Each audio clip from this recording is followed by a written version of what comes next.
বর্তমান সময়ে জনপ্রিয় কমেডি জুটি শামীম হাসান সরকার ও সামান্তা পারভেজ। দিন দিন বাংলা নাটকের জনপ্রিয়তা বেড়েই চলেছে।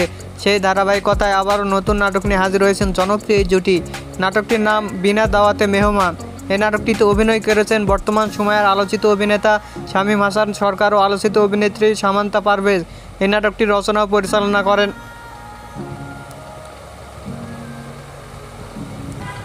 শাহিদুন নবী। নাটকটি খুব শীঘ্রই 360 ডিগ্রি ড্রামা ইউটিউব চ্যানেলে প্রকাশিত হবে। আপনারা দেখতে চাইলে অবশ্যই 360 ডিগ্রি ড্রামা ইউটিউব চ্যানেলে চোখ রাখুন এবং নিয়মিত নতুন নতুন নাটকের আপডেট পেতে হলে অবশ্যই চ্যানেলটিকে সাবস্ক্রাইব করে রাখুন।